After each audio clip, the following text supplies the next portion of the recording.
Welcome to Tales of Hope, where every paw print counts. Anil, Matai in the house, spreading love, hear the sounds. Every week animal stories, rights and welfare in the mix. Step up, take action, we're giving animals a fix. Tales of Hope, raise your voice, make some noise. Change the game for every animal, girl and boy. One world, one fight, let's turn the page.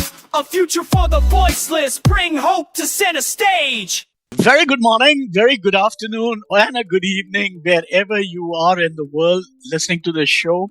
Today we have a very interesting person from PETA India. We have Sachin Bangera, who handles the celebrity endorsements for PETA. Sachin, welcome to the show. Thank you so much, Anil. Thank you for having me on this show, this wonderful show. Thank you. Sachin, so you started as an office assistant at PETA, and now you lead the celebrity and the PR strategy.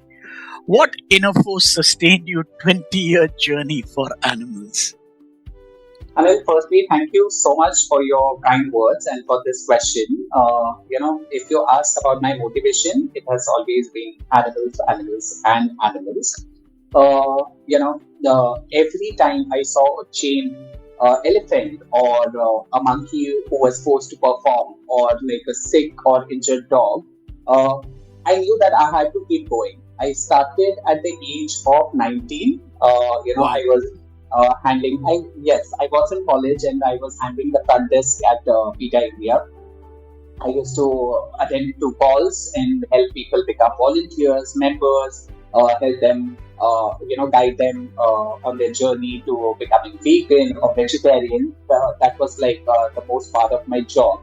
And, and the more I learned about the suffering of animals in our society, the more committed I felt. Like I knew somewhere in my heart that, I had to do much more.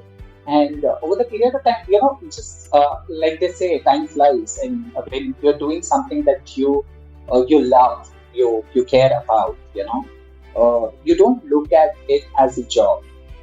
It becomes your life's purpose. Absolutely. You just continue doing what you're doing. And, all the wins, whether big or small, they make you feel good about whatever you're doing. And the best part is you are helping animals, Of course, previously we spoke about we can't do so much, and whatever we can do within the limited resources that we have, or the limited, things that we have. I think it is very important for each one of us. And, even for your listeners who are listening today, I would like to say that, you don't need a title or a platform to, start helping animals. Just start where you are. And, there's social media and there's so much resources available today. I think just start where you are, just help one animal at a time, and you'll see that there'll be so much change in the society. Sachin, you really took the words out of my mouth, what you said, just do a little bit even. Nobody is asking you to do a grand sort of thing, That is what, most of my, guests that have been coming, they all have the same thing. Just do a little bit, whatever within your limited means or resources. It doesn't have to be a very grand thing, Even like if you see a small cat or a cow or, something that you feel is not right, just report. Even just making a report, calling up somebody and saying, hey, this is what it is, and come do whatever you all can. There are so many, things that one can do, even if it means just sharing a video, a cruelty video. It is so important that, others get to see whatever is going on in the world. PETA India has so many of these cruelty videos and so many other ways. So if people want to help, they could just log on to PETAindia.com, and we have a channel on a page on YouTube. There are so many videos. You could share those videos on our website. We host petitions to the government. One of them is about stronger laws for animals, to protect animals. They could sign that, send the petition to the government. They could share it with their friends, families. Even little things like this will go a long way. I know, it is just these small things, Sachin. Now, Sachin, what was the first incident or moment that made you decide to dedicate your career to animal rights? I I always knew that I had it in me, but the first time that really shook me was when I saw, a community dog getting beaten up, just because he was, looking for food, and a person was like, was beating him just to shoo him away. And I don't think I can ever unsee the fear in the eyes of that dog, like how scared he was, and for what? Like he was just looking out for food, searching for food, and just a human comes by and beats him up. So that was the first thing, that first incident that shook me, and of course there are many more such incidents. But yes, that was the time when I decided that I'm not going to let. Whenever I witness something, I'm not going to just keep shut. I'm going to speak up. I'm going to do something that helps the animal, helps an animal in distress. And that was the time when I just decided. And of course, when I got to know that I'm not alone in this, whole fight, and there was PETA, and I got to know about PETA India, and I found out that our missions are aligned. Whatever PETA was doing, I know that okay, I felt that sense of this thing, like okay, there is someone that is doing the same thing that I want to do. So yeah, it was just like perfect fit for me. It's basically aligning at the right time, I tell Yes. you. And when we see such cruelty, I mean, I think the most important aspect is we humans have forgotten that we all have to coexist, most importantly. Hmm. Now, in a cause driven by compassion, how do you balance between personal empathy and professional advocacy? Wow, that's a great question, Anil. And this is something that I've had to learn over time. So when you care deeply, it's easy to feel overwhelmed, by the cruelty animals face. But I've realized that letting this pain consume you doesn't help there. So yes, you get overwhelmed, in you feel sad, but you have to do something. You have to channel that into something that leads to a change that has an impact. So, we have to do something that channels the empathy into smart, strategic actions. I remind myself every time, we give a talk in a college, or we put out something on social media, or we work with our celebrity supporters. It is a step towards like a lasting change, and it is also important to keep yourself surrounded by people who care about the same thing that you do. So, that is how it helps us come up with some creative campaigns, and not let these things, bog us down. Like, we know that there is so much cruelty happening around us, and we have to do something to make that change, and that is what helps us in I'll going tell you, towards that's the a great, to be honest, Sachin, that's, a great answer, because a lot of people, uh, sometimes we don't know where to draw the line, yeah. because all of us, we get so overwhelmed by the cruelty that we see, like the one you said, that you saw a dog getting beaten just because it was looking for food. Sometimes I think we, all of us, we get overwhelmed and we want instant karma to take place, but that doesn't happen. We all have to understand that there is a process that we all need to follow. And we have to be able to draw a line between our personal empathy and compassion. And we know, even when you are dealing with the legal departments, they all also have a lot of other work. This is not the only thing that they have to take care. So I think it will be a very good way for our listeners to understand that we need to draw a line also somewhere, and we need to balance rather than just being one-sided about it. Yes, and it's very important, Anil, to know why we are doing this. Like, Yes. why we are doing this in the first place. And just I will just say that just don't let anything stop you. Like, even there could be delays, like you said, and that shouldn't stop you. Just because you feel sad about something, you just can't be sitting there and not do anything about it. If you're sad, if you're angry, just channel that energy into something, maybe like a little action that you can take on your part. Just do that. This is where I'll just add to it. What you rightly said. Don't let these hindrances, because I'll tell you, I'm not going to name the police stations or anything, but I've spent hours and hours waiting just for the officer to listen, and forget filing a NC or an FIR, because I know FIRs are still difficult, even to get him to do a non-cognizable report. It has been a challenge. And all that has just been making me more resilient in terms of, yes, we still need to do more. It's not like just because we know, the legal system is a bit weak or it's not yet updated, but that doesn't prevent or shouldn't hinder us from not doing our part. At least I look at it every time that at least I did my part. I went to the police station, tried to file it. And yes, over the period of time, I'm talking to a lot of people and I've realized it takes time. For me, I'm still new. I mean, it's been 4 years, but I still say I'm still new. Just yesterday, I was speaking to somebody who's been doing it since 2014. And he says it has taken him such a long period where now the police station recommends his name to people where they have problems, that call him up and he'll take care of it, and then we will take care of it. So it was such a when you listen to stories like this, it is so encouraging. It gives you the positive side of it. Mhm. Now let's move forward. You worked with many public figures. What's one moment where a celebrity truly surprised you with their authenticity for the cause?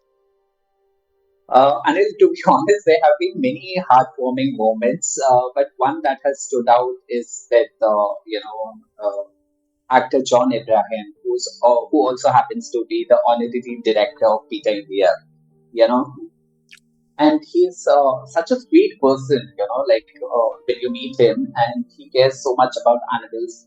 uh, it just comes across like you can just sense it, the genuine compassion and the kindness that he has for animals. And it's not just like for camera but behind the scenes also. So he worked on so many campaigns with John, and he's always like calling us about like a dog who's in distress, or other animals, or like birds in cages, or elephants in captivity. So he's constantly in touch, and he works with like PETA and so many other groups on so many different campaigns.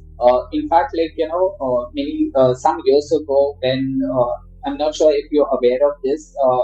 We had like elephants in the within the municipal limits of Bombay, Yes. and they were used for begging. So you could see elephants, and Peter was working on this campaign, and we had John. Like John was interested, and he even he had seen, and he wanted to do something about it.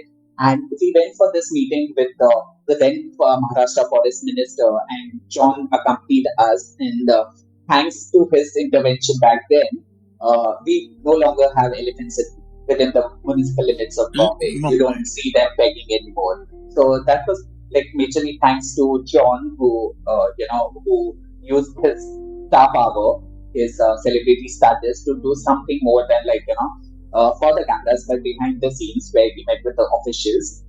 So yes, if you ask me, then because he has been associated with PETA since day one, since our inception in 2000, he's been like part of PETA, and it's been like 25 years, and now he's the honorary director, and he still continues to do so much more in his personal capacity.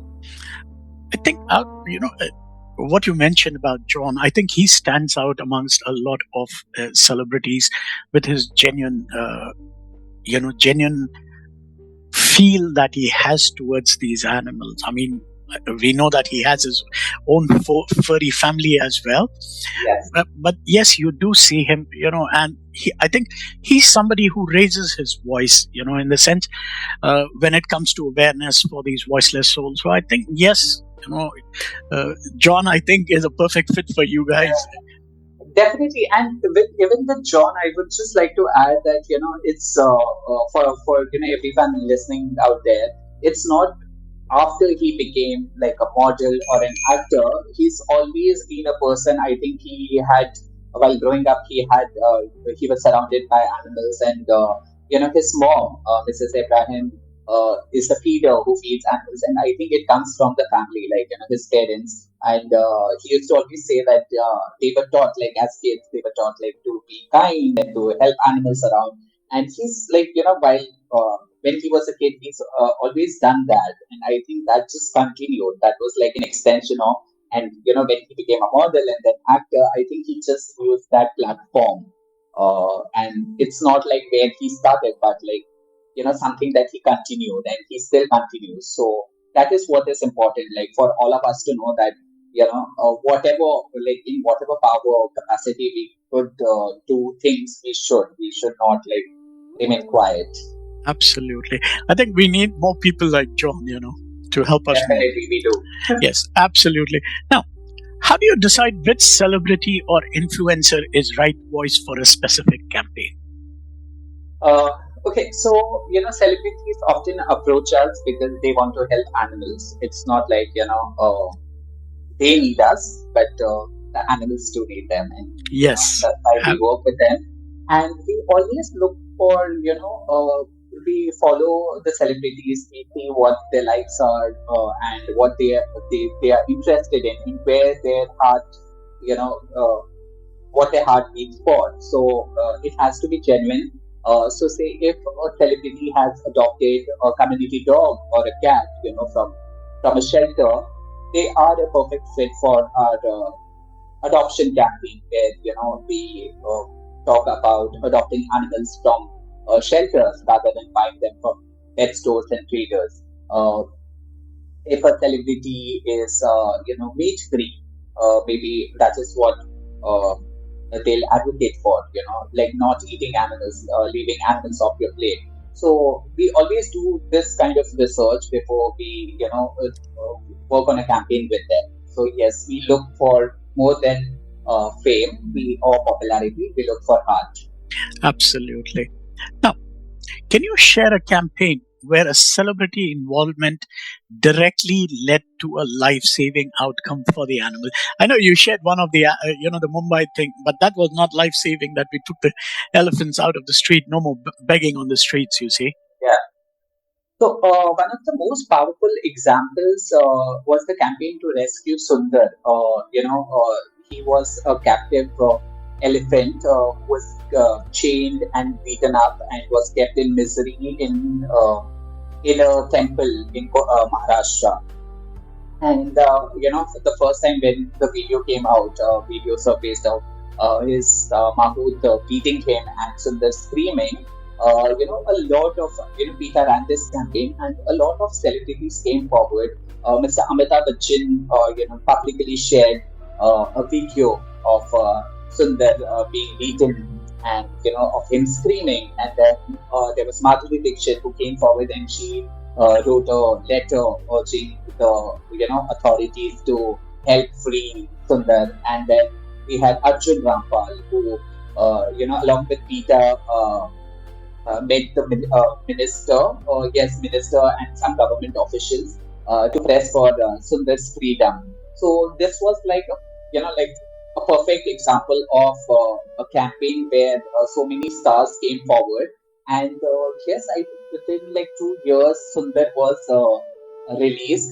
He got his freedom, and it was so good to see him take his first steps on like soft grass, on like in a sanctuary, feel a tree, and just bathe in a pool, like in a river. So that is like a story which is like very heartwarming, and again, it just makes us believe that we are on the right path, and it has changed his, like it changed his life, the animal's life, and it was all worth it. Like and it was like a perfect example of like a PR campaign also, where so many stars came together, and us putting out videos or placing a story, it just helped the elephant. It is stories like that that really leave a very positive impact on people, working towards this common goal that we all have, raising the voice for the voiceless. I think it is stories like this that need to be heard by the people. We all need to bring out these stories and show them the positive aspect. Yeah. Now, is there ever a conflict between what works for PR versus what is ethically right? How do you navigate that? Okay. You know, PETA India does not have big ad budgets like some meat selling corporations do have, like there's KFC and McDonald's and so on.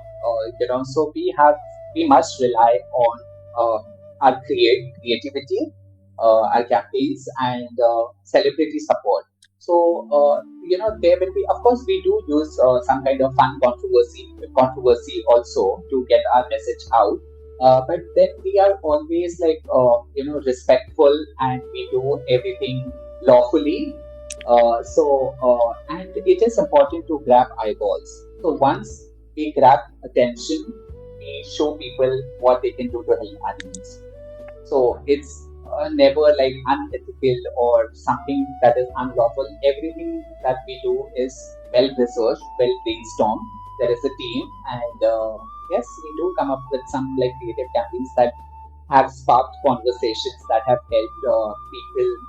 Even if they critique, they do talk about it. So that's what we want. Like we want people to talk about the campaign, to get engage them into those campaigns. Into doing something. Yeah, that's such a Yes. wonderful thing.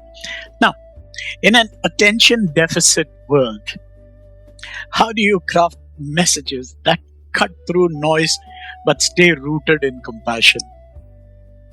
Anil, it's definitely, if you ask me, it's definitely a challenge in today's fast-scrolling, attention deficit world. But it's also an opportunity. At PETA, we craft these messages that are bold enough to grab attention, uh, but always anchored in compassion and truth.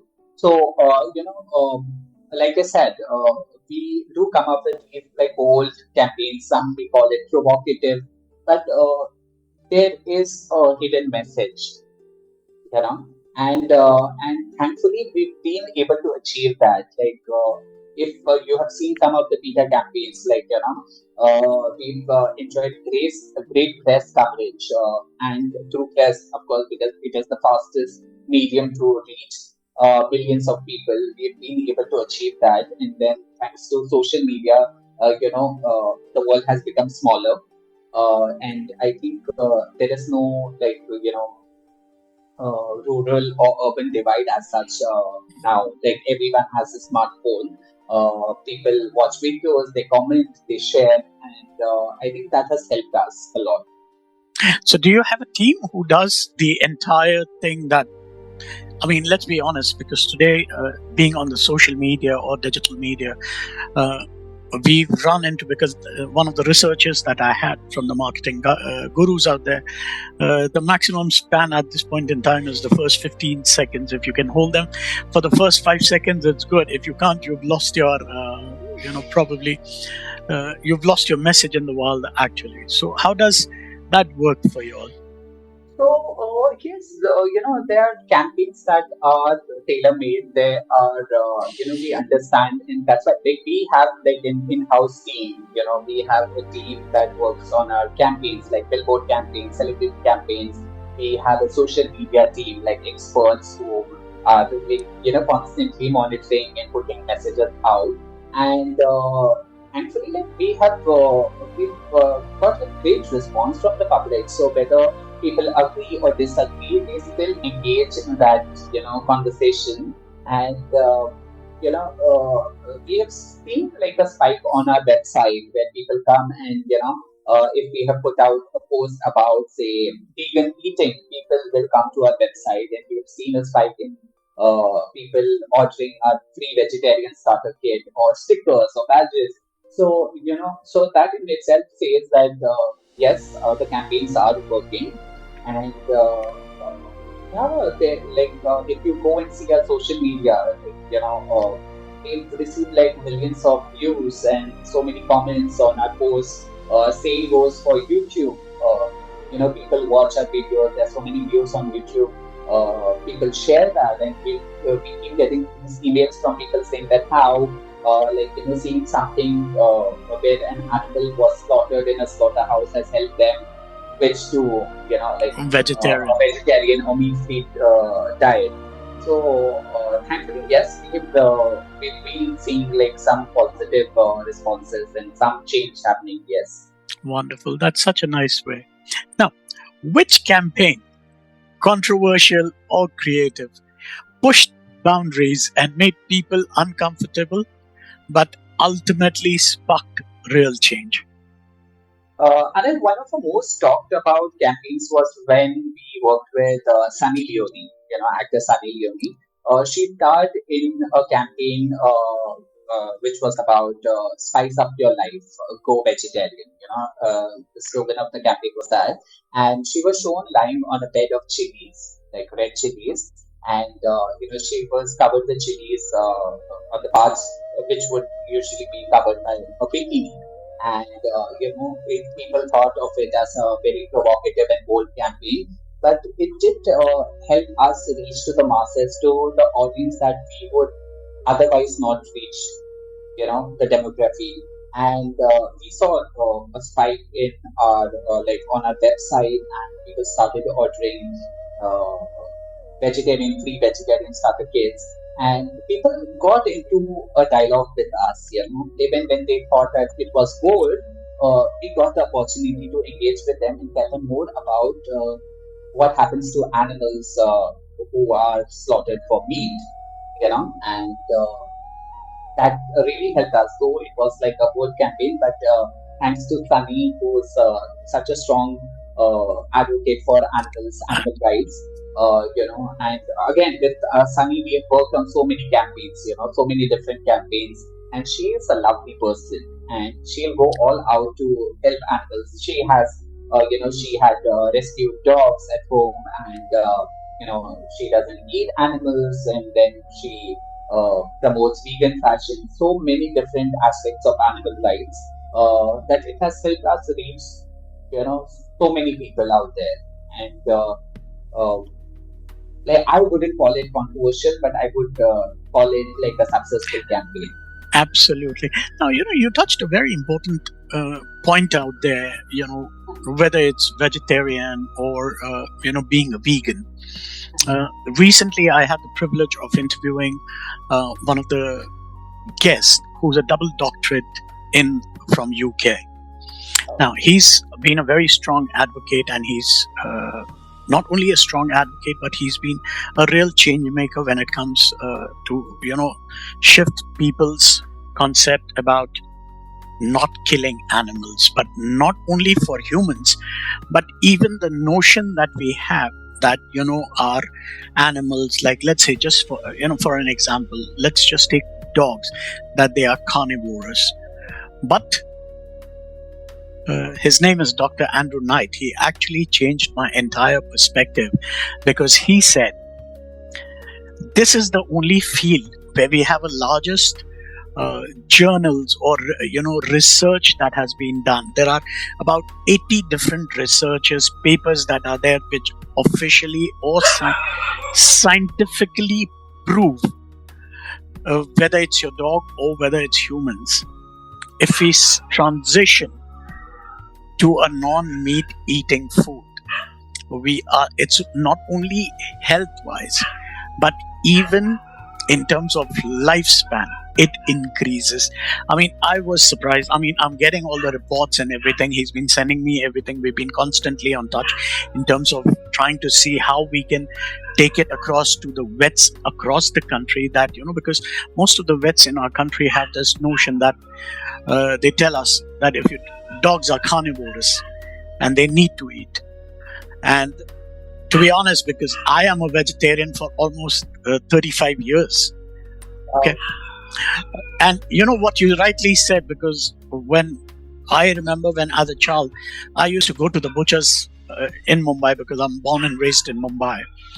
I used to go to the butcher to get the meat every Sunday, and there was one of the Sundays where I saw the goat being butchered. And come that day, I think I was very young. I think I was about just, uh, if I'm not mistaken, I was just about 16 or 17, and boom, that actually changed my perspective.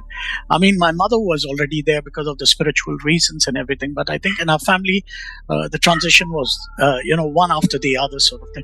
But as I was coming back to this point, where, Dr. Knight said, because he has also conducted these 7 of these researches himself on 2,500 dogs and 1,000 dogs and 2,500 cats. And it has scientifically been proven that the dog's life span increases by 1.5%. And not only that, but when it comes to palatability, even they enjoy it. So I was very surprised. It's only thing, as I said, I'm just trying to work out ways where we can reach out to the vets and, share the information, share the reports. That I think we need to come out of that, the old conventional way that dogs are carnivorous and we need to feed them meat. Anyways, sorry. Yeah. Also, I just wanted to add to this, Anil, since we spoke about eating meat free and about animals. PETA also has this campaign where we call for end of speciesism. So, speciesism is just like casteism, racism. It's just one of the ugly isms. And when we talk about species, so basically, speciesism talks about, one animal being more important than the other. So, we humans think we are superior in that race, and we feel that we are the ones who decide that, oh, you have to pet a dog, you have to love and cuddle a dog, but you have to eat a chicken or a goat or a pig, and they are all feeling beings, they are sentient beings, and they all feel pain, they breathe alive, and like, who are we to decide that? And, they are here to be with us, exist with us, and not for us.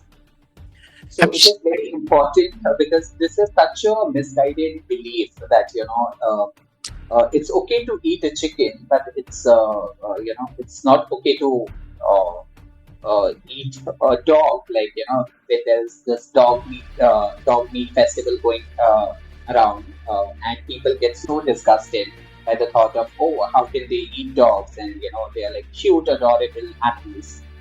Why does it disgust you so much? Then there's like the same thing happening with other animals, like farm animals who are raised for food. Absolutely. Chickens, goats, pigs.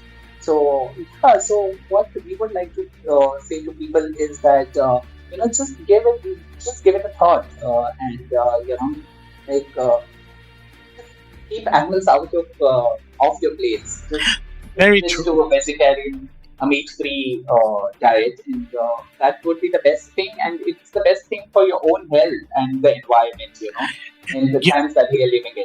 Absolutely. I think, this is where it comes, I believe, personally, I take it as, I believe it's time when, it is, there are people, because I am still, as I said, I'm still evolving. Being vegetarian has always been, since I've been on the spiritual path. So yes, from that perspective, it is. But now I've also realized that, because we humans have this, is it scientifically proven?